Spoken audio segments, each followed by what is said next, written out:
ìyàwó Prophet Oluwalo wọ́n sọnù. Ẹnìkan lè máa rò pé kí ló dé tí mo fi sọ bẹ́ẹ̀. Mo sọ bẹ́ẹ̀ nítorí pé observation mi, àkíyèsí tí èmi ṣe, òun ni mo fi sọ̀rọ̀ bẹ́ẹ̀. Àkíyèsí tí mo ṣe nípa ọ̀rọ̀ yìí láti ìgbà tọ́rọ̀ yìí ti ń lọ tó ti ń ṣẹlẹ̀. Àtàná ni mo ti fẹ́ ṣe live ibẹ̀ tẹ̀ fún ìdí kan tàbí ìdí mìíràn mi ráyè wá láti wá ṣe. Àkíyèsí mi tí mo ṣe nípa ọ̀rọ̀ yìí ó jẹ́ kí n wò nínú ọkàn mi pé mi rò pé ìyàwó Pastor Oluwalo pò sọnù. Yàtọ̀ sí pé ó sọnù, ó ju ó sọnù nìkan lọ. Mi rò wípé nǹkan kan ṣe wọ́n, kò sí nǹkan kan tó ṣe wọ́n. Olúwaṣemílóore Àjàyí, thank you for watching. I can see you, you watch every time. Mo máa rí yín ní gbogbo ìgbà, ẹ ṣé o, thank you. Mo sọ wípé ìyàwó Pastor Oluwalo ò sọnù, kò sí nǹkan tó ṣe arábìnrin yẹn. Ìdí tí mo fi sọ bẹ́ẹ̀ ni pé láti ìgbà tí wọ́n ti bẹ̀rẹ̀ ọ̀rọ̀ yìí tí àwọn Fàájà Nation tán ti ń lọ tán ti ń bọ̀ tán gbé oríṣiríṣi jáde nípa Prophet Oluwalo. Láti ìgbà tí wọ́n ti ń fa ọ̀rọ̀ yìí oríṣiríṣi nǹkan ni wọ́n ń gbé jáde. Oríṣiríṣi interview ni wọ́n ti ṣe. Màmá ìyàwó Prophet Oluwalo wọ́n grant interview. Ẹ̀gbọ́n ìyàwó Prophet Oluwalo wọ́n grant interview. Àwọn family bàbá wọn wọ́n pè nìkan ní major. Wọ́n tún dárúkọ ẹnìkan. Gbogbo àwọn yìí wọ́n sọ̀rọ̀ tá gbọ́rọ̀ wọn. Ṣùgbọ́n gbogbo ọ̀rọ̀ tá gbọ́ tí wọ́n sọ yìí, àkíyèsí tèmi ni wípé ìjà wà láàrin Prophet Oluwalo àti ìyàwó wọn. Ó ṣẹlẹ̀ ẹ̀yin èèyàn lórí ọ̀rọ̀ Prophet Sam Oluwalo náà látún wà. Bẹ́ẹ̀ ni àti ìyàwó wọn. Tẹ́ ò bá gbàgbé ẹ rí pé onírú àwọn information ní ti ń jáde lọ́lọ́kan òjọ̀kan nípa ọ̀rọ̀ Prophet Sam Oluwalo àti ìyàwó wọn pẹ̀lú àwọn mọ̀lẹ́bí ìyàwó yẹn náà. Bẹ́ẹ̀ sì ni ọ̀pọ̀lọpọ̀ àwọn èèyàn náà ti ń jáde tí wọ́n ti ń sọ onírúurú. Àmọ́ nǹkan tí màmá tẹ̀ ń wò yìí tí wọ́n sọ lórí ọ̀rọ̀ yìí ó tún lágbára díẹ̀. Torí àwọn Yorùbá bọ̀ wọ́n ní ohun tó kọ wájú sẹ́nìkan ẹ̀yìn ló kọ sọ́mọ ẹlòmíì. Àmọ́ mo fẹ́ kẹ́ wá ń tẹ́tí lẹ́kọ̀ọ́ kẹ́ gbọ́ gbogbo àlàyé tí màmá yìí ṣe nínú fọ́nrán ilé tí mo mú wá yìí. Mi ò fẹ́ sọ̀rọ̀ púpọ̀ lórí ẹ̀ bẹ́ẹ̀ ni torí ọ̀rọ̀ wọn ò dùn lẹ́nu tèmi. Mo fẹ́ kí màmá yẹn kan wá ṣàlàyé gbogbo ọ̀rọ̀ yẹn bó ṣe jẹ́ gan lẹ́kùnrẹ́rẹ́. Ẹ bá wọn nǹkan fìdílé tàbí kẹ́ fìdílé nǹkan. Bẹ́ẹ̀ ni kẹ́jẹ́ ń sáré gbé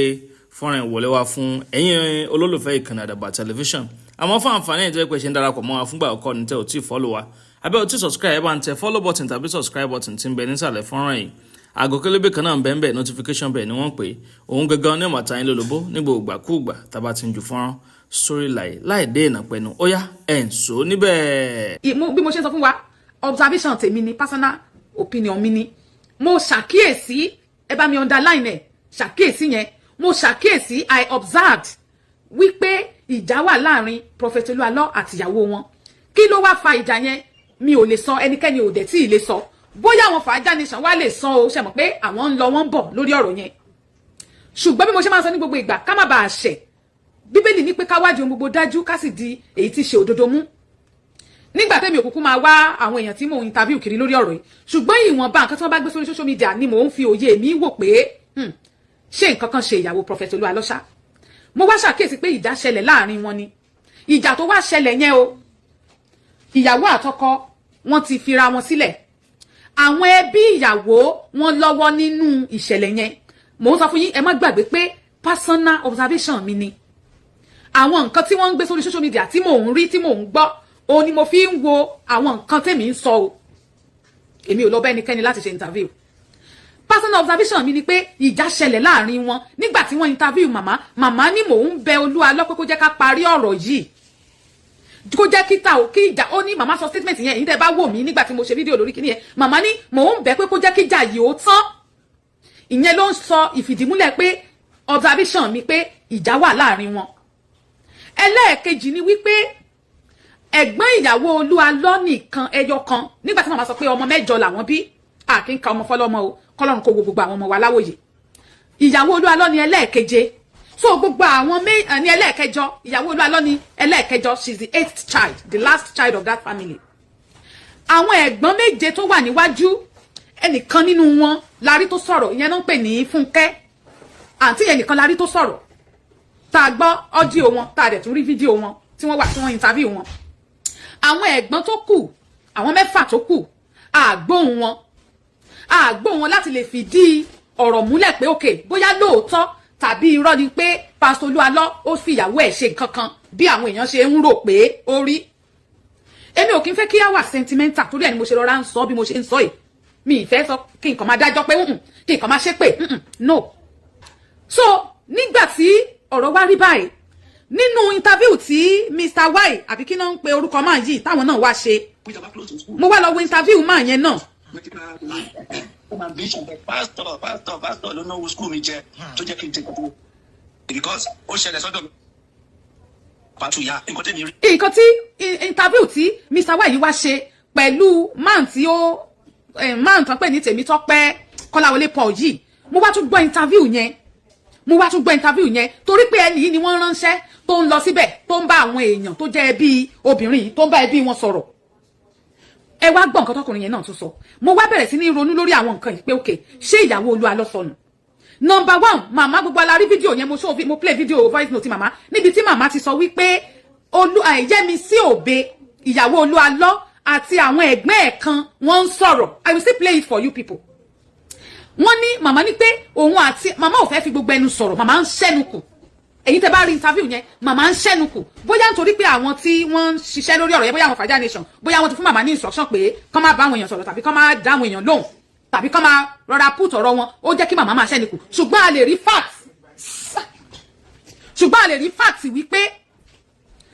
fact wípé àwọn ẹ̀gbọ́n Yẹ́misí Òbe kan wọ́n ń bá Yẹ́misí sọ̀rọ̀ tí kò dẹ̀ hàn sí màmá ṣùgbọ́n nígbà tí ọ̀rọ̀ yìí wá déta tí wọ́n gbé ọ̀rọ̀ yìí síta tó di pé wọ́n dragi Pastor Olúalọ́ wọ́n jẹ́ kí màmá mo rò wípé àwọn ọmọ màmá kàn sí wọn pé Yẹ́misí wà dáadáa o ṣùgbọ́n kí wá ni ó dé tí Yẹ́misí ò ṣe bá màmá ẹ̀ sọ̀rọ̀ kí ló dé ìbéèrè tèmi wá ni pé kí ló dé tí màmá fi ń béèrè ọmọ wọn lọ́wọ́ Olúalọ́ màmá jẹ́ ká mọ̀ pé Olúalọ́ sọ fáwọn pé àwọn ti jà àwọn ti kọ ara wọn wọ́n lè jẹ́ ká mọ̀ pé Olúalọ́ ní kí Yẹ́misí bóun kó àwọn ọmọ òun mẹ́tẹ̀ẹ̀ta wọ́n ní ó fún un ní gbèdéke pé ìgbà báyìí kó bá mi kó àwọn ọmọ mi ohun tó fàjà àmọ́ ó ṣeé ṣe ká mọ̀ lọ́jọ́ iwájú ṣùgbọ́n lọ́wọ́lọ́wọ́ báyìí ohun tí èmi ṣàkíyèsí òun ni mò ń sọ nípa ẹ̀ mi ò dẹ̀ ní fẹ́ tanná sí nǹkan tó fàjà wọn gan torí kò kàn mí is marriage is their personal life wọn ni bẹ̀ tí a bá rí lórí social media ó ṣeé ṣe kí n sọ̀rọ̀ lórí ẹ̀ lọ́jọ́ iwájú. ìbéèrè tèmi wá ni pé nígbà tí màmá mọ̀ wípé àwọn ọmọ àwọn kan ó dà pé àwọn ọmọ wọn ti wà divided tutù lórí ọ̀rọ̀ yẹn observation mi ni mò ń sọ àkíyèsí tèmi òun ni mò ń sọ àwọn ọmọ wọn kan ti wà divided lórí ọ̀rọ̀ yẹn so àwọn kan wọ́n bá Ìyábọ̀ Òbe sọ̀rọ̀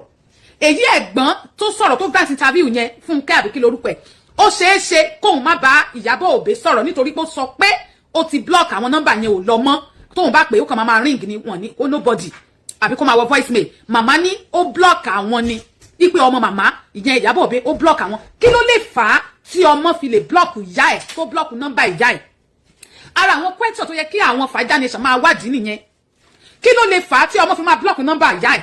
kí ló lè fà á tí ẹ̀gbọ́n ẹ̀ gangan ò fi reach out sí tí ẹ̀gbọ́n ẹ̀ fi ń pè é tí kò dẹ̀ gbé call ẹ̀gbọ́n ẹ̀ tí ò dẹ̀ pè wọ́n padà kí ló lè fà á ara àwọn kan tó yẹ káwọn Fàájà Nation kí wọ́n ṣe ìwádìí lé lórí nìyẹn kọ́kàn má ṣe ìṣe pé torí pé wọ́n ṣàfẹ́ tú àṣírí prophet àbí wọ́n fẹ́ jẹ́ káwọn èèyàn mọ̀ pé fake prophet lẹ́nìkan kọ́kàn má ṣe ṣe bẹ́ẹ̀ kọ́kàn má ṣe ṣe pé torí pé wọ́n ti fojú sùn pé bí àwọn ṣe fẹ́ kọ́rọ̀ yẹn ó jẹ́ nìyí kọ́kàn má ṣe ṣe bẹ́ẹ̀ kí wọ́n wádìí pé òkè kí ló dé tí Ìyábọ̀ Òbe fi lè blọ́ọ̀kù màmá tó bí nínú kí ló dé tí ẹ̀gbẹ́ ẹ̀ ọmọ ìyá ẹ̀ àkọ́bí màmá ẹ̀ ẹni tó gbé lọ́dọ̀ ẹ̀ ní Fáàkì torí àǹtí yẹn sọ pé ọ̀dọ̀ òun ló ń gbé ní Fáàkì kó tó di pọ̀pọ̀ ẹ̀ wá mú lọ sẹ́kọ̀ọ́ kí ló dé tí àǹtí yẹn tó fi lè máa pe irú ẹni yẹn fi lè máa pe nọ́mbà ẹ̀ tí kò dẹ̀ ní gbé tí ò dẹ̀ ní pè wọ́n padà mo rò pé yẹ káwọn Fàájà Nation lè ṣiṣẹ́ lórí yẹn ibi tí mo wá tí màá fẹ́ fi ṣe ìparí ọ̀rọ̀ yẹn ni wípé kí n tó sọ ìparí yẹn ẹ jẹ́ ká gbọ́. ó wá sọ wípé tábà rẹ nìkẹ́ni bó ṣe máa ń sọ gbogbo ṣe pé tó bá ní tí pásọ kan ti fìyà jẹ àbí wọ́n ti ṣe nǹkan kan rí tẹ́lẹ̀ káwọn kó wá sọ so kéèsì ìlú yóò má dé yẹn ni mo kọ́kọ́ fẹ́ sọ fún. ló gbé yín dọ́dọ̀ ẹ̀. tó létà mo wá ṣe pẹ́ńdì yẹn mo wá sọ tí bàbá Olúalọ́ fún. gẹ́gẹ́ bí fídíò kan tí ó ń gbó viral lẹ́nu tó mẹ́ta yìí tí Rótìmí Daniel wá sọ online ó ń pè ní olè ó ní káwọn èèyàn bá yín dòwò pọ̀ ó ní ẹjọ́ lóòótọ́ ó lè dalẹ̀ òun. fóònù ìyá àjẹjáde mọ̀ pé lórí burúkú ẹ̀ orí fóònù ìyá àjàrà kiri sínú kinní ẹ̀ táwọn èèyàn bẹ̀rẹ̀ sí ní gbé yàrá mo wá sọ fún wọn mo ní àdàbí tó bá jẹ́ pé nǹkan ọmọkùnrin sọ ń pa mi òótọ́ ni kí gbogbo ìgbó kó mọ́ mi jẹ́yìn jẹ́yìn sọ mo nígbà tó bá ti jẹ́ pé rọ gbogbo ìgbó yà máa mú àwọn fámìlì yín àwọn obìnrin times 10 reason ni pé olódodo máa ń láyà bí kìnìún ìgbé ẹ̀kọ́ jẹ́ sórí pẹ̀lú accusation secondly ó ní mo ta láyé wà ní sọ̀rọ̀ ni. ìyẹn níbi ẹ̀ bá Bàlá Gabriel ṣiṣẹ́ rí kò fún yín ló ń pàdé máa ṣiṣẹ́. mo bá Bàlá Gabriel ṣiṣẹ́ pásítọ̀ ní ṣọ́ọ̀ṣì ẹ̀ ní èpì ní Kòròdú. ọdún mélòó. ìyẹn kọ́ ni mo fẹ́ pè ọ̀rọ̀ màmá ni mo fẹ́ pè mò ń fa forward ẹ̀ ni. ìjà mi ní wípé ìyá tó ń sọ fún wọn wípé a lọ sí MTN office ọpẹ ni ọ̀hún tètè dé pé àkọrí kí ni ọ̀hún ṣe a ò rí ṣe ìyẹn wà tó gba WhatsApp tó ẹni tó parọ́ mọ́ mi ni mo sọ fún yín tó sọ fún Rotimi obìnrin tájọ lọ́bẹ̀ ìyẹn wà tó bá sádùn wà bá ṣe ìyá ní nǹkan ṣe bọ́. ọkùnrin tí ó lọ ń ṣe interview tí Awíkókó ń ránṣẹ́ lélẹ́ ló ń sọ̀rọ̀ yìí ó ń sọ gbogbo àwọn part tí mo ti ṣe tẹ́lẹ̀ nítorí ẹ̀ mo ṣe ń fast forward ẹ̀ but níbi báyìí ló ti ń sọ ibi tí Awíkókó ti sọ pé ó jí owó ìyá pé ó fi fóònù yára data 5,000 níbi báyìí tó ń ṣàlàyé àtobìnrin tán jọ lọ tó níyẹn náà jí 10,000 yá. I don't want to talk about that. But the main point tẹ́mi wá sọ̀rọ̀ lé lórí. ìyá olórí burúkú òde sọ fún wọn bí wọ́n ti ṣe ìjẹ́bọ̀ pé ìyá tó ṣe fídíò ṣé ń gẹ̀tì mi ìyá tó ṣe fídíò náà. ìyá Yẹ́misí Òbe ìyàwó Olúalọ́ ni máa yí ń pè lórí burúkú o kẹ́ ẹ lè mọ̀ bí ayé ṣe rí. ìyá arúgbó yẹn ni bọ̀bọ́ yí ń pè lórí burúkú òun ló lọ ṣe interview fún wọn o ẹ máa gbọ́ lọ. pé kọ́mọ Nàìjíríà dárí ju pé èmi kọ́ ló gbówó o pé mi kò ní bẹ́ẹ̀. ó ní eventually wọ́n find out ní MTN office ni pé bọ̀bọ́ yìí Kọ́láwọlé kọ́ ló jí owó ìyá pé bọ̀ tó yẹ kí ìyá padà sọ̀rọ̀ pé kì í ṣòun ló ń jówó yẹ kí ìyá padà sọ̀rọ̀ ní orí social media pé bọ̀ tí ìyá ò sọ̀rọ̀ rísì tó ṣe ń pe ìyá àgbàlagbà yẹn lórí burúkú nìyẹn ẹ máa gbọ́. padà síbẹ̀ mo ló ti pé mi tí sọ́dún lẹ́tọ̀ so ẹ padà bèrè ní ìtẹ́ bèrè ṣe sá. ohun tí mo béèrè ni wípé Rotimi Daniel a gbọ́ wípé gbà tó gbéṣẹ́ fún yín pípẹ́ sọ́dọ̀ Daniel ó sanwó iṣẹ́ fún yín. ṣe rí nǹkan tó ṣẹlẹ̀ ni wípé Bíbélì ní gbogbo àìṣòdodo ẹ̀ṣẹ̀ ni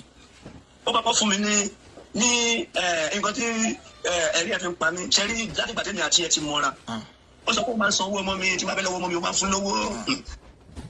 mo ń tọ́ ẹ̀ láti. Rotimi Daniel níṣẹ́.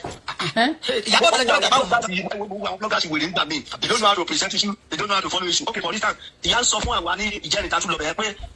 mo ní màmá mo ní ìṣègbè sọ́jà ìpẹ́ ìkọlẹ̀ gbèsè ọkùnrin tí a ó ní ẹ̀hún kọ́ níbẹ̀ tó mọ òní ọlọ́mọ yìí ó ní Dayọ̀ tó wà ní London tẹ́fà dẹ̀ fọ́lọ́ program olórí burúkú wèrè láti ilẹ̀ ó máa ń sọ. ṣe ti ń gbọ́ màmá lòun kọ́ lòun rán Awíkókó níṣẹ́ pé ọmọ òun tó wà ní London ni ló ránṣẹ́ but now màmá tún ti ń sọ pé anybody ò lè wá interview àwọn àfi tó bá jẹ́ Awíkókó nobody so gbogbo àwọn tó ń lọ láti interview màmá ò fún wọn ní opportunity yẹn mọ́ àti ẹ̀gbọ́n Ìyábọ̀ Òbe èyí Fúnkẹ́ yẹn náà kò fún anybody ní opportunity láti interview wọn except tó bá jẹ́ látọ̀dọ̀ Fàájà látọ̀dọ̀ Rotimi Daniel kí ni ìtúntì. ẹ jágbọ́. ní my two náà ṣe lọ jàmàlà mi ò rẹ gbọ́dọ̀ yẹn rí ọdún bá wà bí ẹ̀ṣẹ̀ olóòtú mọ̀ látàrí alálùmọ́lẹ̀ nígbà tó wà Nàìjíríà oníṣòwò ọ̀rẹ́ òní oníṣòwò dẹ́lẹ̀ bèrè ọ̀rẹ́ ìyá olórí burúkú wa sọ wípé Dayọ̀ ló gbéṣẹ́ fún olóòrẹ́ Rotimi Daniel ní wọ́n ti mọ́ra nílùú òyìnbó ẹgbẹ́ òkìdí ibo Awíkókó ti sọ́rí pé òun ọmọ màmá kọ̀ọ̀kan nílùú òyìnbó kò mẹ́ṣẹ̀ rí o. nǹkan tí mo fi sọ̀rọ̀ àwọn blogger onírànù nìyẹn tó mọ bó ṣe máa tákù iṣu ìfẹ́ fowó kàn náà lé èmi sì mo lẹ́bi mo ti sọ mo sọ fẹ́ nìkan mo fẹ́ máa ṣe èmi kò fẹ́ máa ṣe kódà ṣe bí Awíkókó ṣe ń ṣe yẹn èmi kò fẹ́ máa ṣe kí máa bọ́ọ̀kì kí máa ṣe kí náà kọ́ máa jù kọ́ máa jù ṣe ó rí pé kò rí kò sí kírísítà kankan tó ń rí àyè tó ń ráyè dáhùn lóda dáadáa bẹ̀rẹ̀ mi kò fẹ́ máa fún kọ́ńbà tó kọ́ńbà lórí mo ti rí wípé abanijẹ́ ni. ẹ jẹ́ kí mi béèrè lọ́wọ́ yín. ẹ jẹ́ kí mi béèrè lọ́wọ́ yín. lẹ́nu gbà tí ẹ bá Rotimi Daniel Awíkókó rìn pẹ̀lú ìgbésẹ̀ àti àwọn ìrìn yín àti ọ̀rọ̀ bàbá Olúalọ́ ẹ jẹ́ béèrè báyìí nínú ọ̀rọ̀ ìyá ìyàwó Olúalọ́ ìyá Ìyábọ̀ ṣé lóòótọ́ ni wọ́n wọ́ ọmọ wọn. mo fẹ́ kẹ́ gbọ́ ibi báyìí. ṣẹ́ni tẹ́yọ̀ sí. Ọlọ́run àbẹ̀. Ọlọ́run àbẹ̀ o. ṣẹ́ni gbà tí a lọ sọ́dọ̀ màmá for the first time.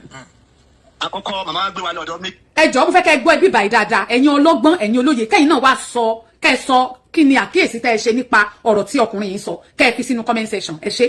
jọ ó ní o ṣáàjì fóònù ń bẹ wá ṣe ti méjọ tán. useless woman tájọ lọ yẹn wá ní màmá ṣé kò sí fọ́tò wedding kankan lọ́wọ́ yín ni àbí méjọ ó bẹ̀ lọ méjọ ní kò sí lọ́wọ́ oníbẹ̀ ó máa ń rí lórí fóònù màmá yẹn ibi tó ti jọ ya fọ́tò pẹ̀lú Olúalọ́ àtòun àti ìyàwó àti màmá àwọn àni òkè màmá fóònù nǹkan ó ní òun ṣáájú olúwa lọ́dọ̀ òun kìtà bá débi àmà máa ṣe tábìlì tiyín so bàtà wá jáde ní kéètì mi ò tí wọ́n ti máa kéètì mi ẹ̀rín wọ́n kọ́ papọ̀ ní wọ́n ti máa kéètì so ẹ mọ̀ kọ́ tí àìsàn gbà tí mo bè lọ́wọ́ ẹ̀ ni tí bá parọ́ mọ́ ìyá yẹn ṣẹ́rí yẹn ni mo bìlí lórí kíní kan sà wọ́n ní tí ògùn yẹn bá dáyàn lójú ó máa fi ń parí yẹn mo lè fún nọ́mbà ìyàwó mi láti kọ́ láti fi 7 years báyìí ó ti lé 7 years báyìí kó mọ̀ a máa sọ fún yín pé tí dáàdi Daniel bá ti ń pè tó bá ti ń bíbélì búra tó bá ti ń pè tó ti ń búra tó kọ́ ló ń sọ ní búra sọ torí mo mọ̀ pé tó bá lọ lógun oṣooṣe náà ní búra sọ ní bu now bá ṣe ń jáde lẹ́nu pé mo wá pè lọ́wọ́ ìyá yẹn mo ní màmá oníṣẹ́ lóòótọ́ ní ti ẹ̀rọ ọmọ ìbásọ̀rọ̀ náà ó ní lẹ́nu ọjọ́ mẹ́ta ẹ̀wọ̀n nígbà ọjọ́ mẹ́ta ó ní ìgbàgbọ́rọ̀ iná ṣẹlẹ̀ ní tó ń sọ̀rọ̀ ó sọnù kò sọnù yìí ó láwọn ẹ̀gbọ́n rẹ̀ sọ pé wọ́n rí bá sọ̀rọ̀ ṣé ń gbọ́ màmá ní àwọn ẹ̀gbọ́n ẹ̀ sọ pé wọ́n ń rí bá sọ̀rọ̀ lẹ́nu ọjọ́ mẹ́ta yìí nígbà tí ọ̀rọ̀ ó sọnù kò sọnù yìí ṣẹlẹ̀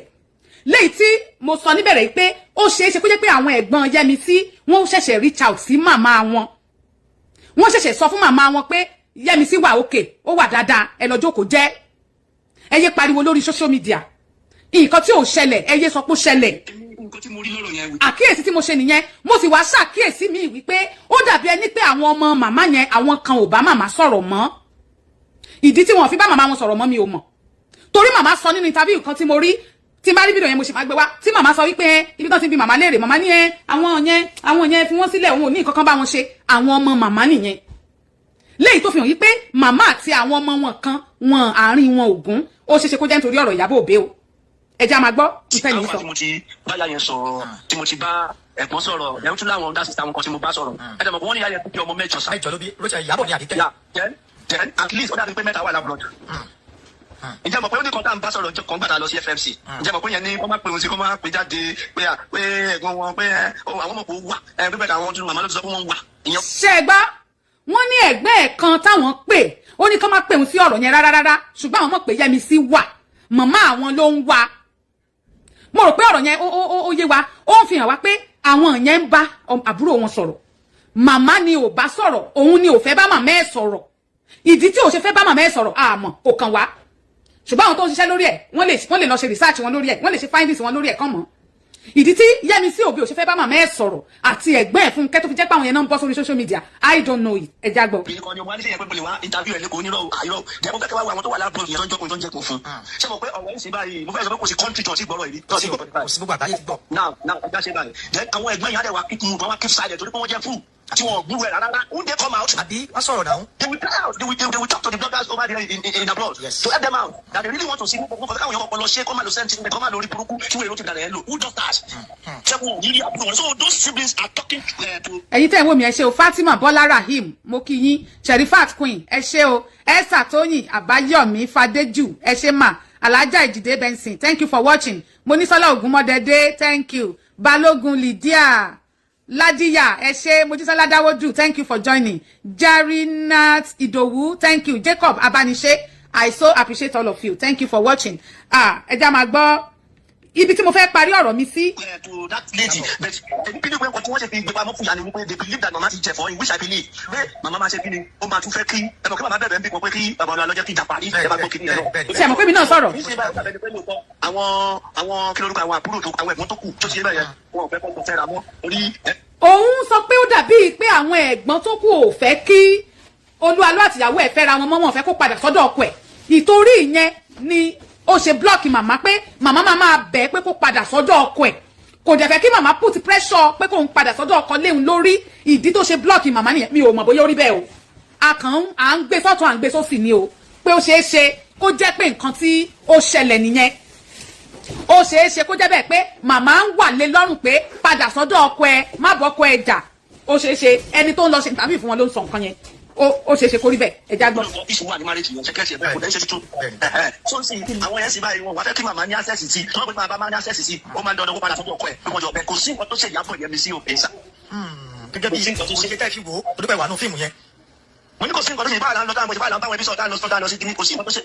bẹ́ẹ̀ pé ìtẹ́rí invisible ẹ̀ tó wà kìíní ẹ̀ tí ò visible yẹn ni pé àwọn ẹ̀gbọ́n ẹ̀ ń gbúrú ẹ̀ wọ́n dẹ̀ ń jẹ́ kó wà lábẹ́ bẹ́ẹ̀ bí mi ṣe ń wo màmá bí màmá yìí ṣe ń sọ̀rọ̀ yìí ó kẹ́ oríjọ́ tí wọ́n ní 1,000 sọ̀rọ̀ lórí kí màmá àwọn arúgbó tó sẹ́ni 20,000 sí.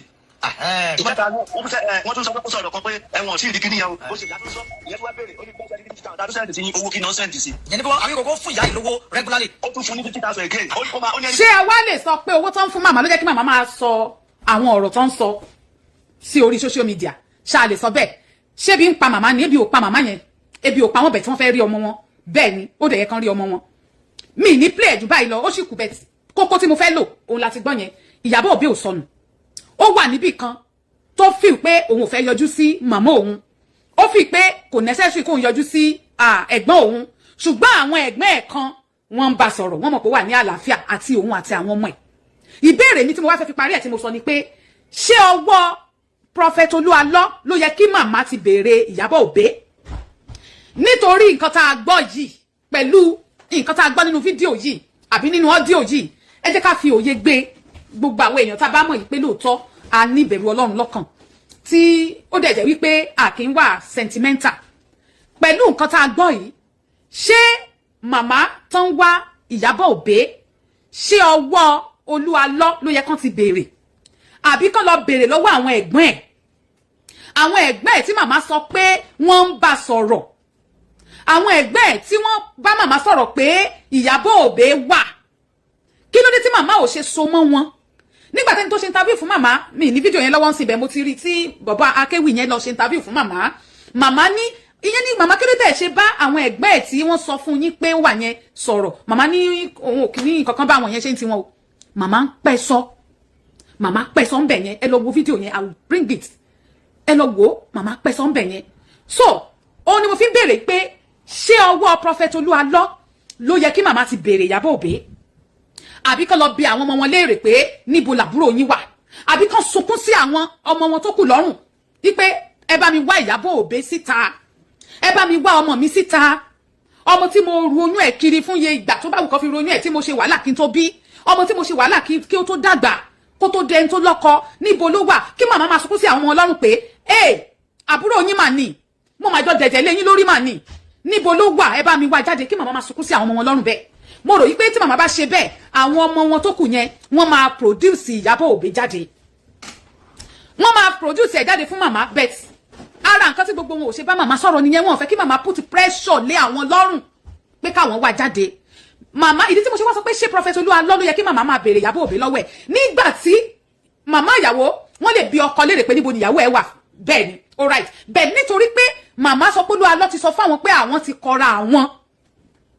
wọ́n sí papọ̀ mọ́ so màmá ní láti lọ béèrè lọ́wọ́ àwọn ẹ̀gbọ́n Ìyábọ̀ Òbí pé níbo làbúrò yín wà mo fẹ́ bá sọ̀rọ̀ mo fẹ́ rí ẹ jẹ́ n bá sọ̀rọ̀ kì í ṣe Olúalọ́ ló kàn mọ́ fine wọ́n lè máa bá sọ̀rọ̀ àsọkọ ọmọ wọn tí wọ́n dẹ̀ fẹ́ kíjà ò parí right màmá fẹ́ kíjà parí wọ́n lè máa bá Olúalọ́ sọ̀rọ̀ kó dẹ̀ jẹ́ ọ̀rọ̀ tó máa sọ nínú ilé kì í ṣe ọ̀rọ̀ ìta wọ́n lè máa bá sọ̀rọ̀ gẹ́gẹ́ bí màmá àgbàlagbà tọmọ wọn ti fẹ́ tí ìdàyèdè ṣẹlẹ̀ láàrin wọn tẹ̀dẹ̀ fẹ́ kí ọ̀rọ̀ yẹn parí màmá máa bá prophet sọ̀rọ̀ ọ̀rọ̀ inú ilé wẹ́ẹ̀ àti rí fídíò bí tí màmá ti ní àwọn máa ń lọ síbẹ̀ pé wọn kì í fáwọn ní time pé táwọn bá ti ń pẹ́ jù wọ́n máa ní káwọn máa lọ well for reason for Olúalọ́ to be doing that to mama Olúalọ́ did not want to have long conversation with her torí wọ́n mọ̀ ìpé táwọn bá ń bá wọn sọ̀rọ̀ tó gùn jù màmá máa bring ọ̀rọ̀ reunion ọmọ wọn àti Olúalọ́ papọ̀ that is my own observation mi ni gbogbo àtàwọn bí mo mọ̀ pé àgbàlagbà ni wá àdẹ̀lọ́gbọ́n alóye a lè máa ronú nípa nǹkan ká mọ bí tí nǹkan ń lọ ká mọ bí tó máa forí sọ gbogbo ala ní òye a lè fojú wò bẹ́ẹ̀ mi ṣe wò nìyẹn o Prophet Olúalọ́ fẹ́ fún màmá ní ààyè láti máa bá wọn sọ̀rọ̀ púpọ̀ ó ní màmá fi ń sọ nínú fídíò kan pé ó sọ pé kóun máa pè òun ni kóun yé wá Olúalọ́ tẹ̀ máa ń gbé kọ́ lòun tẹ́lẹ̀ ó ní àmọ́ ní ìsìn lẹ́nu gbàtọ́rọ̀ ìṣẹ̀lẹ̀ Olúalọ́ ò gbé kọ́ lòun mọ́ torí pé Olúalọ́ rí màmá pé wọ́n máa put pressure bí àwọn ọmọ màmá bí àwọn náà ṣe ń sá fún màmá mo fẹ́ kẹ́yìn èèyàn kẹ́ gbọ́ mi dáadáa o àwọn ọmọ tí màmá bí nínú gangan wọ́n ń sá fún màmá wọn ò fẹ́ bá màmá sọ̀rọ̀ except èyí fún kẹ́yìn tóun àti màmá jọ ń grant tàbí lórí ọ̀rọ̀ yìí nìkan bí mo dẹ̀ ṣe gbọ́ bàbá tó jẹ́ bàbá tó kú fún Ìyábọ̀ ní bàbá ìyẹn náà owó tí wọ́n fún gan kò gbà lọ́wọ́ wọn wọ́n ní kò gbowó tí Fàájà Nation fi ránṣẹ́ kò gbà torí pé gbogbo wọn ti mọ ibi tí ọ̀rọ̀ yẹn wà tí wọn dẹ̀ ṣe tán láti gbé sí orí social media bẹ́ẹ̀ ni mo sọ fún yín gbogbo àwọn bàbá yẹn ti mọ ibi tí ọ̀rọ̀ àwọn tó kù fún Yẹ́misí Òbí ní bàbá wọn ti mọ ibi tí ọ̀rọ̀ yẹn wà wọ́n ní bàbá yẹn ò gbowó bàbá yẹn kọ̀ ó lòun ní sign petition tí wọ́n ní kó sign Rótìmí ní kó sign petition against Olúalọ́ bàbá yẹn ò sign léyìí tó ń fi hàn wá nínú ìwòye ti tèmi o pé àwọn bàbá yẹn àwọn family yẹn ti mọ in tó ń ṣẹlẹ̀ ṣùgbọ́n wọn ò ṣetán láti sọ lórí afẹ́fẹ́ tó bá wá jẹ́ pé wọ́n rí Olúalọ́ bí ẹni pé ó ṣe nǹkan tí ò dá fọ́mọ wọn mi ò rò pé wọ́n máa dákẹ́ bẹ́yẹn tó bá jẹ́ pé wọ́n rí Prophet Olúalọ́ bí ẹni tó jẹ́ pé nǹkan tó ṣe fọ́mọ wọn ò dá tó bá rí bí ẹni pé ó fọmọ wọn ṣẹ́ṣó àbó fọmọ wọn ra ògo fúnra ẹ̀ àbó fọmọ wọn ra òkìkí fúnra ẹ̀ bí wọ́n ṣe insinuate àwọn bàbá yẹn ò ní dákẹ́ bẹ́ẹ̀ wọ́n ní bàbá yẹn kọ̀ láti sign petition bọ̀bọ́ yẹn nínú interview yẹn tó tẹ̀síwájú ó lóun dọ̀bálẹ̀ fún bàbá yẹn nígbà tó tún sign petition yẹn tán ó tún ní kán lọ yọ kúrò pé òun ò sign ó lóun ò sign kán lọ yọ kúrò torí pé nígbà tí wọ́n rí òdodo ọ̀rọ̀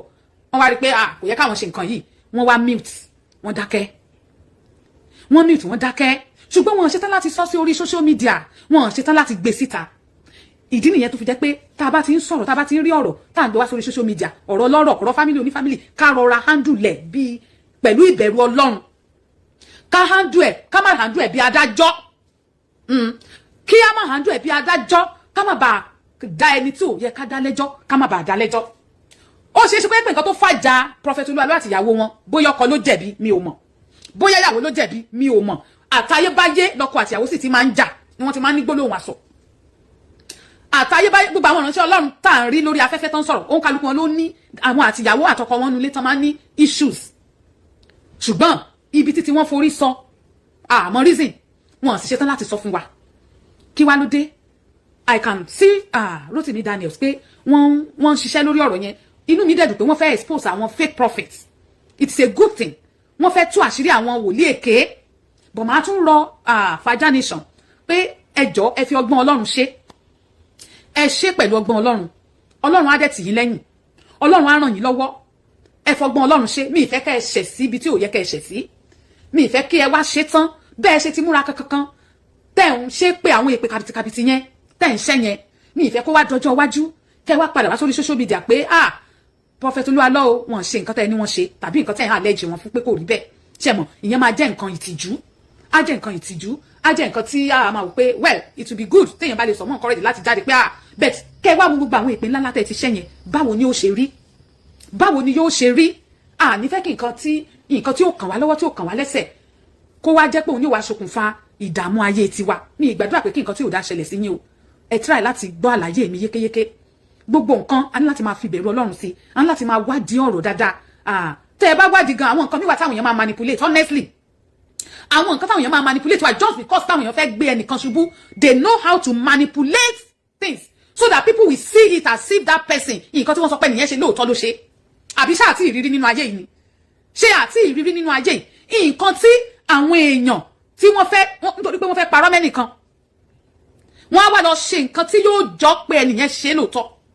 táwọn èèyàn fi believe pé lóòótọ́ ló ṣe gbogbo àwọn fídíò tán ti ń play nípa Prophet Oluwalo tèmi ti ń rí wọ́n tún sọ̀rọ̀ nípa lady kan sí pé lady kan ó wà níbì kan ó lọ́mọ méjì pé ó mọ kinní kan pé Oluwalo ó ṣe kinní kan ẹ jẹ́ ká rí àwọn ẹ̀rí tó ṣe é gbámú honestly ẹ̀rí tó ṣe é gbámú tí ì ṣe pé a máa sọ pé àbí bákan ẹ̀rí tó ṣe é gbámú tó gbámú gidi tí a fi lè sọ pé máa yí o àbí ìránṣẹ́ Ọlọ́run yìí ó ṣe báyìí tàbó ṣe lè àbó ṣe tọ̀hún tó yẹ pé àwọn gan ò ní lè bọ́ ń bẹ̀. ẹ wo ìgbà tí ọmọ bọ̀bọ̀ kan báyìí tán pa recently this year náà ni Quadri tó lọ church ìṣẹ̀lẹ̀ tó ń lọ tó sọ fún girlfriend ẹ̀ pé òun lọ sí báyìí tó débẹ̀ ẹgbẹ́ church yẹn ni wọ́n padà ti rí òkú bọ̀bọ̀ yẹn lóòótọ́ meanwhile wọ́n ti insinuate pé àyíká ni wọ́n gbé bọ̀bọ̀ yẹn sí tí àti ìrádàjú bọ̀ eventually wọ́n padà rí òkú bọ̀bọ̀ yẹn ní ẹgbẹ́ ilé ìjọsìn yẹn ṣe àpé kan nìyẹn but bóyá pastor yẹn ló ṣiṣẹ́ yẹn o eventually wọ́n mọ̀ pé pastor yẹn gan kọ́ ló ṣiṣẹ́ yẹn pé àwọn kan tán wá sínú ilé ìsìn yẹn ni wá lọ ń lò tán lọ fi ń ṣe ìpàdé òkùnkùn bẹ́ẹ̀ ṣe mọ̀ pé ọ̀rọ̀ yẹn jọ ti pastor church yẹn olùṣọ́nà ń lò ní church wọn ọ̀rọ̀ yẹn jọ ti wòlíì yẹn but eventually àwọn kan ni wọ́n lọ lo àyíká yẹn fún iṣẹ́ ẹbí meanwhile olùṣọ́kọ́ ló ṣiṣẹ́ ẹbí bẹ́ẹ̀ ṣe rí pé jọra wọn èmi kàn ń pe àkíyèsí wá sí ni ṣe rí pé jọra wọn báwo lolùṣọ́ yẹn ṣe fẹ́ bọ́ nínú ọ̀ràn yẹn tí kò bá mọ̀ bẹ́ẹ̀ ní tòótọ́ báwo ló ṣe fẹ́ bọ́ ń bẹ̀ kò lè bọ́ torí pé ó ti wé mọ́ olùṣọ́ yẹn ohun tí mo fẹ́ kí àwọn Faja Nation náà kí wọ́n ṣàkíyèsí ni kán ṣàkíyèsí ẹ̀ kán fi ìfarabalẹ̀ ṣe kán fi sùúrù ṣe èpè yẹn kọ́ ni ó máa tú àṣírí tàbí tó máa expose káde má ṣe ṣe pé torí pé ẹ ti ń sọ̀rọ̀ yìí o pé dandan kẹ́ ẹ ṣàṣọ pé ẹni ló ṣe ni no ẹ má ṣe bẹ́ẹ̀ ẹ jẹ́ kó òtítọ́ kó fojú hàn èmi lè gbàgbọ́ pé láìpẹ́ yìí òtítọ́ máa fojú hàn ìmọ́lẹ̀ máa tàn àṣírí á tú lè tó jẹ́ pé Grace Adédòkun Ajíbádé thank you ma adúpẹ́ o Ọlánìkẹ́ Ibrahim ẹ ṣé thank you for watching Adéyẹmí Ojúọlápé thank you for watching Esther Tóyìn Ayọ̀bámi Àbáyọ̀mí thank you Wùmí Bánjọ thank you for watching Alájà Èjìdé Benson ẹ ṣé ma Lára Odùnyà I may not pronounce it very well thank you for watching for everybody that is watching thank you. So bí mo ṣe sọ fún wa ibi tí mo fẹ́ parí ọ̀rọ̀ yẹn sí ṣé ọwọ́ Prophet Oluwalo ló yẹ kí màmá ti béèrè Ìyábọ̀ Òbí tó bá yẹ pé wọ́n jà tí wọ́n kọ́ra wọn tí wọ́n jọ ń gbé tí wọ́n fi rí ọmọ wọn mọ́ màmá lè béèrè ọwọ́ ẹ̀ ni wọ́n á ti béèrè ṣùgbọ́n torí pé màmá ti mọ̀ wípé wọ́n sì mọ́ wọn ti kọ́ra wọn mo rò pé ó yẹ kí màmá wọ́n mọ the right source àwọn ẹ̀gbọ́n ẹ̀ ló yẹ kán lọ bá àwọn ẹ̀gbọ́n ẹ̀ now tí màmá bá wá fẹ́ kí Prophet Oluwalo ràn àwọn lọ́wọ́ láti rí Ìyábọ̀ Òbí mo rò pé kò ń ṣe pé kí màmá bọ́ síta wá ba Prophet Oluwalo jẹ́ àwọn ibi tí mò ń parí ẹ̀ sí nìyẹn tí màmá bá fẹ́ okay wọ́n ti kọ́ra wọn sí mọ́ àbí fine màmá wa nílò ìrànlọ́wọ́ pé kí Prophet Oluwalo kó bá òun wá ọmọ òun jáde kó ràn òun lọ́wọ́ ni then ọ̀rọ̀ tìbínúbí ni ó máa jẹ́ jọ ọkọ mi jọ mo mọ̀ pé ẹ̀ sí mọ́ ṣùgbọ́n ràn mí lọ́wọ́ kí n tiẹ̀ lè rí bá sọ̀rọ̀ kì í ṣe pé ẹ wàá máa bàjẹ́ níta ẹ wàá wá sórí social media láti máa sọ àwọn nǹkan tí ò ṣẹlẹ̀ nípa ẹni yẹn.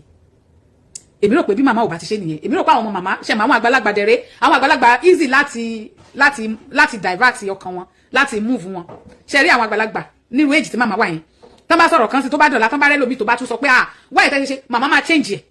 wọ́n máa change. That is àwọn arúgbó for you, that is àwọn arúgbó for you. So àwọn ọmọ màmá ló yẹ kán dìde láti handle ọ̀rọ̀ yẹn,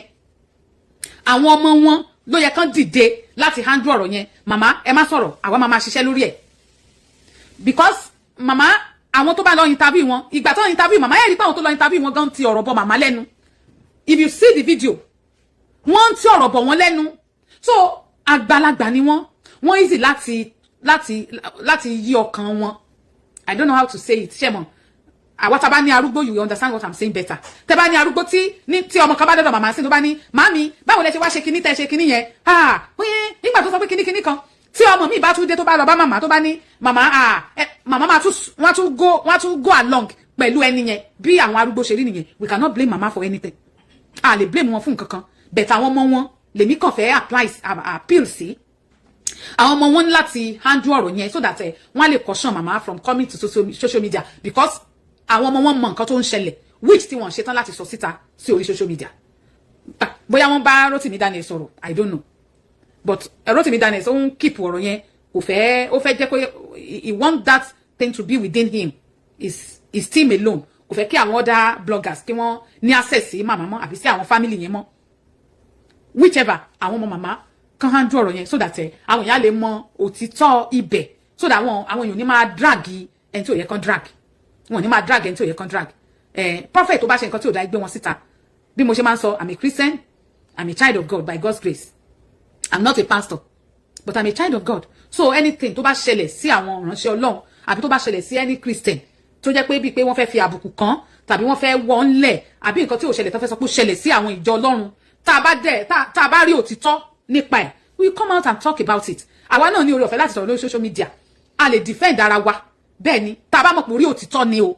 lórí òtítọ́ a lè defend ara wa. Tá a bá dẹ̀ rí ara wa tó ṣe nǹkan tí ò dá náà, a lè jáde ká sọ pé eléyìí tẹ́ ṣe yìí kò dá, a lè jáde ká sọ bẹ́ẹ̀. So lórí ọ̀rọ̀ yìí náà tí ó bá yá, a mọ̀ pé nǹkan tó jẹ́ kinní, a máa rí, ó máa jáde. I know what is really going on, but I want to believe pé Ìyábọ̀ Òbé ó wà dáadáa. Gbogbo ẹ̀yin tẹ́ ń wò mí, gbogbo yín ni mo kí lẹ́ẹ̀kan sí mi. Ẹ lè fún mi ní star, you can give me star. Gbogbo ẹ̀yin tí Ọlọ́run bá fún ní oore ọ̀fẹ́, ẹ fún mi náà ní star, ẹ ràn mí lọ́wọ́. Ẹlẹ́ẹ̀kejì, ẹ bá mi subscribe sí YouTube channel mi at Comforter 015. Ẹ bá mi subscribe síbẹ̀, ẹ follow mi lórí Comforter page mi, ẹ follow mi ńbẹ̀. Lórí Comforter Olúbùnmi Àjàó profile, ẹ follow mi níbẹ̀ náà, ẹ follow mi ńbẹ̀. Ẹ̀yin tẹ́ bá ní ìpolówó ọjà, ẹ gbé wá, ẹ jẹ́ ká bá yín polówó ọjà. Ẹ rí pé àtàjèrè òun náà lè máa ta. Ẹ ṣé, ẹ má gbàgbé, give me star, yes, ẹ fún mi ní star, mo béèrè. Ó wà lójú ẹ ti rí pé wà bẹ́ẹ̀. Tẹ́ bá ní oore ọ̀fẹ́ láti fún mi, I will be glad to receive it.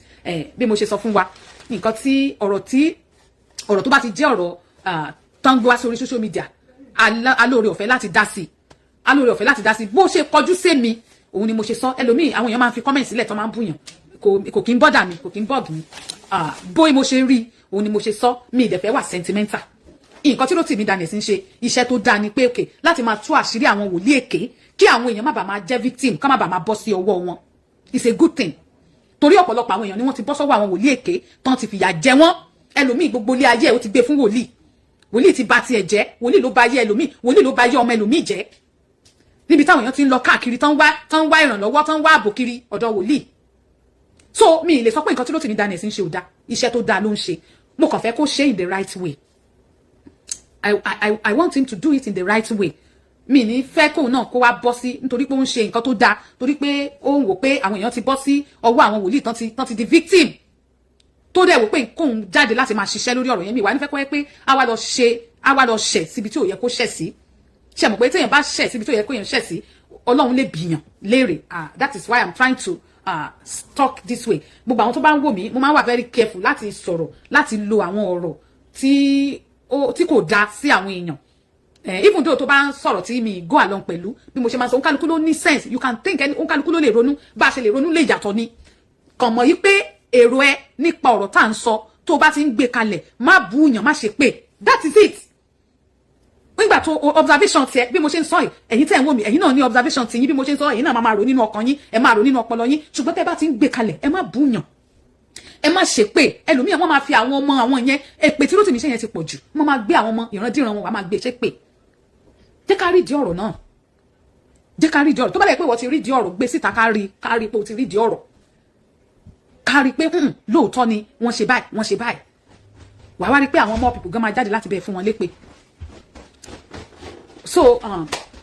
that is just what I have to say today. I don't have much time to talk so much, but ọ̀rọ̀ là ń sọ fún ọmọlúwàbí tó bá dénú ẹ̀ á ṣe kíni tó bá dénú ẹ̀ á dòdìdì. Olúṣọlá Dábírí ẹ ṣé o, thank you. Olúọláwọyìn, you are welcome, thank you for watching. Oh, Timi Legit, thank you for watching me, God bless you, ẹ ṣé o, thank you. Timi Legit, thank you. If you can hear me, I know you are also working on this kíni ìjà yìí àbí kíni wọ́n máa kíni Fàájà Nation máa ń pè. I know you are also working on it. God will help everybody. Gbogbo kàn fẹ́ ká gbogbo wa ká jẹ́ olótìtọ́ ni, even though we are on social media. Gbogbo nǹkan tá a bá ń ṣe ẹ já ṣe pẹ̀lú ìbẹ̀rù Ọlọ́run ká dẹ̀ jẹ́ olótìtọ́ ní gbogbo nǹkan tá a bá ń ṣe ká fi ìbẹ̀rù Ọlọ́run ṣe ká má bàa mọ̀mú lómú. That is why I am talking. Number 2 reason is that tí wọ́n bá sọ fún average Nigerian business buy the first thing or innovation buy or idea buy wà lẹ̀ the first thing tí average Nigeria máa béèrè tàbí kó fọkàn tán ni pé èló ni mo máa rí nínú irú assignment tàbí irú innovation buy. But yet despite these 2 reasons I stood up and even till now I still remove money from my pocket to run shows. And with respect to this, the in-house people mo rọ́wọ́ yín ẹ ti ní ẹ kì í fẹ́ jẹ́ kí n dárúkọ ṣùgbọ́n nígbà tí mo jí láàárọ̀ ẹ̀ lóòótọ́ ẹni wípé awí koko sẹ́ gbàkínní ìdání bó fẹ́ fi jobi ni o bó fẹ́ fi gbọ́mọ ni o bó fẹ́ lọ fi ṣe massage with happy ending ni o gbà á fún ẹ. èmi nìkan tán mo wá sọ fún àǹtí tó fi lò láti sẹ́yìn ẹ̀gbà iye báyìí lẹ dà ẹ ti bá mi invest owó iṣẹ́ ti fi ṣe business ní ṣó ti ní interest lórí ni wọ́n ní àmì ìgbọ́ dáadáa nígbà táwọn ń sọ ní àná pé iye báyìí láwọn máa ṣe mọ́ nítọ̀ bàbá gbẹ́tọ̀ ìkú àti kí wọ́n mo fẹ́ sọ báyìí àbí kí mo fẹ́ ṣe báyìí gbogbo irú ikọ̀ àti ìríjú tí Elédùmarè lò láti lè ṣerú nǹkan báyìí mo dúpẹ́ lọ́wọ́ yín àbùdí ntolókun àbùdí ntọlọ́sà torí pé consistency wa náà ni ẹ ṣe believe nínú nǹkan tá à ń ṣe nítorí ìdí èyí kan gbogbo ẹ̀yin tẹ́ ń bínú sí mi ẹ jọ̀ọ́ nítorí Ọlọ́run ẹ fọwọ́ wọnú ẹ jẹ́ ká jọ jàjà ẹ nítorí àwọn ọmọ wa mò ń bẹ̀ wá ni mò ń rọ̀ wá ìjà tèmi kọ́ ni mò ń jà ọmọ tí mo ní òsín Nàìjíríà débi wípé wọ́n á mú sìn but tomorrow ọmọ yín tẹ́mi ń tìtorí wọn jà lẹ́ni mo ṣe ń sọ lẹ́ẹ̀kan sí i ó possible kò jẹ́ wípé àwọn ọmọ títí yín tẹ́mi ń jà fún lẹ́ni ló máa dìde fún ìrànlọ́wọ́ ọmọ tèmi lọ́la. Nadia shading happy ending ni tẹ́ bá ń lọ ni àṣírí yín sì máa ọ̀rọ̀ ọwọ́ ni mo ti máa mú yín á jẹ́ bí tẹ́ ẹ ti màsáàjì tán tán fẹ́ tẹ́ra lẹ̀ fún yín ni màá débẹ̀ máa táṣírí yín máa gbé yín síta pé so ìjà tá à ń jà lẹ́ni ẹ jọ̀ọ́ nítorí Ọlọ́run mo mọ̀ pé fẹ́ràn àwọn bàbá yìí mo mọ̀ pé number 1 thing táwọn bàbá yìí ti succeed láti ṣe ni kí wọ́n da ẹbí waru kí wọ́n da friendship waru ṣùgbọ́n agbára wọn olóhùn oníléwó onílé wa ni ò ní gbà ẹ jọ̀ọ́ nítorí Ọlọ́run gbogbo ẹ̀yin tẹ́ kàn ń bínú torí wípé mo pè nígbà tẹ́ bá ń bínú sí mi pé mo pè wọ́n ní aṣèrè ẹjọ́ náà báìbù tẹ́ ìta kí ló pè wọ́n àbí nígbà tẹ́ ẹ̀ bá lóun kó private jet ẹyọkẹ́ méjì mẹ́ta tó kó jọ in the midst of ebi ẹ jẹ́ wá defend ẹ̀ logically come and defend it and you are preaching to me about Jesus who stood for humanity. How do you represent Jesus when the same Bible says that ọlọ́rọ̀ yẹn wá bá ó yá mo fẹ́ mọ tẹ̀lé bá kí ni mo lè ṣe láti lè mú ìjọba ọ̀run yìí fi ṣèrè jẹ ó ní gbogbo ọrọ̀ ayé tó ní yìí ìjọ lè táṣà kó mọ wá tẹ̀lé mi ẹnu Jésù lórí yẹn ti kọ́kọ́ jáde gbé àgbélébú rẹ ó wúwo bí kò wúwo máa tọ̀ Jésù lẹ́yìn kò bọ́ nínú ẹ̀ ṣé Jésù lẹ́yìn bàbá Adébóyè ń tẹ̀ lẹ́yìn mo bẹ̀rẹ̀ ni ṣé Jésù lẹ́ntì lẹ́yìn ṣé Jésù lẹ́ntẹ̀lẹ̀ lẹ́yìn àmọ́ tún yín láṣìírí nínú tá a fẹ́ sọ lẹ́nu sọ nítorí ìdí èyí nǹkan gbogbo ẹ̀yin tẹ́ ń bínú ẹ jọ̀ọ́ nítorí Ọlọ́run ẹ má bínú mọ́ ẹ má bínú kì í ṣe torí ara tèmi ń bá wá sí Nàìjíríà ìgé lẹ́ni mo lò jù bóyá ọ̀sẹ̀ méjì ọ̀sẹ̀ mẹ́ta mo tó ti padà ṣùgbọ́n tó bá dọjọ́ alẹ́ ńkọ́ àwa tá a wà nílùú òyìnbó tá a máa ń lò wípé a ti débi tẹ́nìkan òde rí ibi kan tutù ni kì í ṣe bí ìsinmi wà ló máa ń jẹ́ kí n rántí orin Gbẹ́ngà Adébóyè kọ́lọ̀ ń tẹ̀lé fẹ́ni rẹ̀ ilé mọ́délé mi o ilé mọ́délé mi o àjòkò lè dùndùn kó ní dẹ́màrè wo kò sí bó ṣe lè jẹ́ ajá ó padà já o ẹ̀tọ́ dandan ní ìfakùkọ wípé kó kọ́ ìran rajòrajò ló ń padà sí ilé gbéwúrẹ́ bá jẹ lọ á padà sí ilé bàgùtàn bá jẹ lọ á padà sí ilé rẹ̀ bọ́kọ̀ rokùn o rọ̀ṣà ó máa débùté padà ilé kókó ìyẹn mọ̀mọ́ ní ìtagbé ẹ̀yin mélòó lẹ́rọ́ tí orin yẹn in the 90s ọ̀rẹ́ bó bá àràjò rántí ilé mọ́ sọ́pájò ti dùnjù kó gbàgbé ẹ̀yìn òun làwa rántí ta fi wò pé a lè la kúrò bẹ́ẹ̀ sìn tó bá dọ̀là ńkọ́ ibo la fẹ́ rí dé sí tí wọ́n bá change policy ní US lẹ́ni tí wọ́n change policy ní Germany lọ́la tí wọ́n change policy ní Canada tí wọ́n change ẹ̀ ní UK pé gbogbo ẹ̀yin oníkọ́lọ́ kínní ó yá ẹ̀kẹ́rù yẹn máa lọ mọ̀ ṣá ìyẹn la ṣe ń pawọ́pọ̀ lẹ́nu pé ẹjọ́ ẹja jọ ṣe now ọ̀pọ̀ nu yín lórí fídíò tí arákùnrin yìí ṣe kí n sáré mẹ́nubà kákan lu ètò ìyẹn Kọ́láwọlé Tèmítọ́pẹ́ ex-convict mo ń rí kọ́mẹ́ǹtì ara ẹ̀yìn tí inú ń run ẹni bí mo ṣe ń fún ní 20,000 tí mo fún 15,000 tí mo tún fún 20,000 wípé ó ṣò wípé mò ń ra information ni tí n bá àláò ogunlọ́gọ̀ àwọn tó jẹ́ wípé mi ì mọ̀ wọ́n rí rárá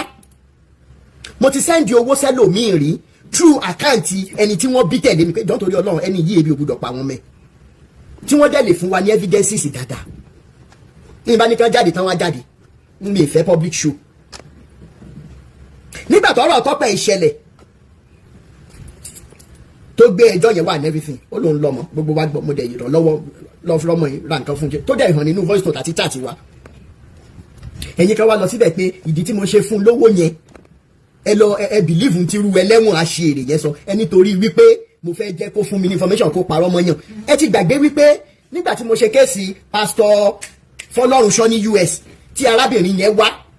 tí wọ́n sọ wípé ok o pásítọ̀ yìí pa ọmọ àwọn tó lẹ́yìn tẹ́ máa ń pè mí ní antichrist ó fẹ́ pa Christianity ní ó fẹ́ ṣe kinní kan mo kàn máa ń wò níbi àpòdà tá a bá fi gba abẹ́ religion lélẹ̀ nígbà ìgbà ibi pẹlẹbẹ ní òfin lélẹ̀ ṣùgbọ́n ká mọ́ lọ bẹ̀yẹn lẹ́nu torí àwọn tó ń fi tọkàn tara ṣe. náà ó wá ní lórí ọ̀rọ̀ Mr. pásítọ̀ Fọlọ́runṣọ́ tó gbé wa tíyà yẹn sọ wípé pásítọ̀ yẹn ló ṣokùnfà bí ọmọ kan ṣoṣo tóun ní láyé àtọ̀run bó ṣe kú ìyá yẹn rojọ́ ẹ̀yin náà tẹ́ bá gbọ́ ẹjọ́ yẹn ju ara yín máa bù máṣọ ok ẹja sọ síta wọ́n ní àwọn òfin sọ̀rọ̀ sílẹ̀ ènìyàn sọ síta ẹ jẹ́ káwọn pásítọ̀ yẹn máa mọ̀ pé àwọn wúwa bàjẹ́ àdẹ̀ ṣe prógrámù yẹn tẹ́ bá rántí inú mi nù pé bá a ṣe ń ṣe prógrámù yẹn lọ́wọ́ lẹ́nìkan sọ fún mi ní kọ́mẹ́ntì ẹ̀yàn pé Mr. Rotimi àní mo mọ story iṣẹ́ mo mẹ́ntẹ́ sọ yìí ẹ jọ ẹ jẹ́ ká jẹ́ wá sókè ààrẹ nìyẹn gbé wá sókè ìjọ yẹn bọ̀ mo bá wọn sọ̀rọ̀ lẹ́yìn ètò ẹ jẹ́ kí n bá wọn pásítọ̀ sọ̀rọ̀ débi wípé mo tanná wá suicide note tọmọ yẹn fi sílẹ̀ ó sì wà lọ́wọ́ mi dèní lẹ́nu nígbà tá a wá rò tán mélòó nínú gbogbo ẹ̀yin tẹ́ ń ṣe sọ̀rọ̀sọ̀rọ̀ lẹ máa ní conscience àti padà wá sọ fáyẹ̀ pé story ta ṣe ní last week a few days ago ok story ta ṣe ọ̀rọ̀ tí ìyá ìsọ kò rí bẹ́ẹ̀ as a matter of fact kì í ṣe ọmọ kan lóní ọmọ méjì lóní ìkan kú nígbà tó wà Nàìjíríà due to negligence or whatever adẹ̀wà padà aṣàtúnṣe débi wípé àwọn relative pastors yẹn àwọn ọmọ bàbá yẹn wọ́n pè wọlé lórí ètò adẹ̀ṣe justice sí if I were looking for just bad-mouthing pastors irrespective will I come back that is the question you people are now asking will I come back to say that ọ̀rọ̀ tá a sọ yẹn o àti rí other antagonizing evidences adẹ̀ṣe inú mi dẹ́dùn pé gbogbo yín láìkí bá a ṣe ṣètò yẹn ń jọ yẹn tó lọ nírọ̀wọ́ rọ̀ṣẹ̀ lórí ọ̀rọ̀ tí Tèmítọ́pẹ́ wá sọ lórí ọ̀rọ̀ Olúalọ́ àwọn evidences tó sì wà níwájú mi lórí n tó ṣẹlẹ̀ láàrin òun àti Olúalọ́ ó sì remain yes tó wà níwájú títí tèmi tí mo rí tó send sí mi until when someone like Olúalọ́ comes out and say that iye báyìí náà send sóhun tóun fi help tó pé kóun fi help bọ̀bọ̀ iye báyìí lóhun náà torí transparency is one of the things tó ń dá wàhálà lẹ́nu nínú body of Christ yín lórí pásítọ̀ Ìlúyọ̀mádé tí ọkùnrin aṣèrè yìí sọ̀rọ̀ ń pa ẹ̀ mo dúró síwájú yín lẹ́nìí mo la tẹ̀lé 100% true that wọ́n fẹ́ ràn lọ́wọ́ ẹni tó represent church tó ń láyà sí pẹ̀lú ọkùnrin ẹlẹ́wọ̀n yìí ǹjẹ́ jẹ́ mọ̀ wípé ẹni yẹn ń bá sọ̀rọ̀ lọ́wọ́ kọ́ àwa wọlé fẹ́ nìyẹn ọ̀dọ̀ details yẹn wọn ò fẹ́ jẹ́ kí n jù síta bọ̀ mo rí lójúkorojú báyìí. ó wá ń sẹ́ndì mẹ́sẹ̀gì sí ẹni ẹgbàá tẹ́ni ẹgbẹ́ call mi tó wá important tẹ́ bá rí mẹ́sẹ̀gì tí Mr. Kọ́láwọlé tó sẹ́ndì sí arábìnrin a mọ̀ ṣe yí bí gbàtẹ́ pé kẹ́lẹ̀ ló kó pa. So anyway ibi tó bá dé tó bá fẹ́ sọ̀rọ̀ pásítọ̀ Ìlúyọ̀mádé mo fi títóbi Elédùmarè bẹ̀ ní ẹ pè mí síbẹ̀ n tí pásítọ̀ Ìlúyọ̀mádé ò ní fẹ́ jẹ́ kí n ṣe máa ṣe máa bẹ̀ wọ́n létà. mi ìmọ̀ ń pa pásítọ̀ mi o ṣùgbọ́n tó bá fẹ́ sọ̀rọ̀ ń pa pásítọ̀ Ìlúyọ̀mádé ẹ jọ̀ọ́ ẹ pè mí síbẹ̀ n máa wá síbẹ̀ pẹ̀lú gbogbo tí mo ní lọ́wọ́ ní mẹ́sẹ̀gì tó send. Now ìyẹn lọ lórí ọ̀rọ̀ tá a fẹ́ gbé mú gbọ́lé ní Body of Christ mo post fídíò kan lánàá wípé ìkan lára àwọn pásítọ̀ tí wọ́n ti wà liberated last year lèmi àti wọ́n kọ́kọ́ sọ̀rọ̀ as a matter of fact fídíò náà kọ́kọ́ ṣe sí mi wọ́n kàn ní pé kí n má ti post yẹn gbà yẹn mo ṣe ní fídíòs yẹn lọ́wọ́ àwọn gan máa wà surprise pé mo ṣe máa nílò fídíò yẹn lọ́wọ́ mi kọ́ yẹn nìkan kan kéré he was a pastor under a denomination in fact wọ́n rí àṣìṣe àwọn dáadáa wọ́n wá send fídíò sí mi wípé Mr. Rotimi ẹ mọ́ stop n tẹ́ ń ṣe àwọn tí ń tẹ̀lé mi for some time ẹ̀rí ọkàn àwọn ò gbé mọ́ àwọn fẹ́ lọ ṣe kíni káwọn lọ wá ṣẹ̀ṣẹ̀ kẹrẹkẹrẹkẹrẹ èmi ò mọ tó ṣẹlẹ̀ láàrin wọn àtẹnudó jẹ́ jí o wọ́n gbà yín mi ti ẹ̀rántí chọ́ọ̀chì yẹn gan. nígbà tí wọ́n wá sẹ́ndì fídíò tí mo post lánàá yìí tí wọ́n sẹ́ndẹ̀ sí mi ní ìjẹrin wọ́n ní tó jẹ́ káwọn post ẹ̀ ní wípé nígbà táwọn máa kúrò ní denomination ẹ dúró ná mi ì ṣe mọ́ ẹni tó jẹ́ olùdásílẹ̀ ìjọ yẹn sọ wípé àwọn ò lè dá nǹkan kan láyé yìí ìwọ tó bá wá wà ní denomination kan tó ń gbọ́ mi tí pásítọ̀ yẹn sọ fún ẹ wípé kó mọ̀ fò kó mọ̀ nìṣó pé wà máa lé òní bá mọ̀ bá tutọ́ sókè mọ̀ bá sọ fún wọn wípé irọ́ tó tó láyé yìí ò sí. ǹjọ́ tí brọ́dà mi ẹ̀ bá ṣe tán láti sọ̀rọ̀ máa pè wọ́n wọlé lórí WhatsApp kán wá tú kẹríkẹrí ọ̀rọ̀ sílẹ̀ fún yẹn wá báyìí ìṣe Body of Christ náà lélẹ̀. wọ́n láwọn kúrò níjọ́ náà lọ́run without fear and one part fear ọ̀nà àná sàkáwọ̀ kẹwò kò tùsíkú tó máa pàgbà táà ní bá pò lórí ẹ̀bẹ̀. ẹni yẹn nínú ègún nínú èpè tí pásítọ̀ yín ṣẹ́ tó lóun sọ nínú ẹ̀jẹ̀ Jésù dínà tá a bá wá sọ pé orúkọ Jésù ò ṣiṣẹ́ ẹ mọ̀ bá wa jà ṣùgbọ́n lálẹ́ aṣáàgbà kò ń ṣiṣẹ́ àbí wọ́n forúkọ Jésù dúkokò mẹ́ni ẹlẹ́ni pé lórúkọ Jésù kò ní jámọ̀ kankan ẹni tí jámọ̀ kankan lẹ́ni inú ilé ara ẹ̀ ló ń gbé ó ní fọkànbalẹ̀. Most especially his conscience is intact it's not even about ọrọ̀ ayé. Múyìwá Adégòkè lórúkọ mi àmì complete actor kọ́ tó bá wù ní ẹ máa pè mí ẹlòmíà ní London ẹlòmíà ní America ẹlòmíà ní Canada àmọ́ ju gbogbo ẹ lọ àní o má jẹ́ tìrì o ti sọ̀rọ̀ tí ń lọ nílé ayé sórí ẹ̀dá tó bá wà nílé ayé tí ò gbọ́ ròyìn ó máa ń fi ìyà jẹrẹ ẹni àtìmọ́lé ayé ló wà wo tó bá fẹ́ gbọ́ ròyìn tó fẹ́ gbọ́ bó ṣe ń lọ ní sísẹ̀ntẹ̀lé Àdàbà TV ni o tún nu ẹ̀ sí tó o bá ti sí ń bẹ̀ ó sì ń bì kankan.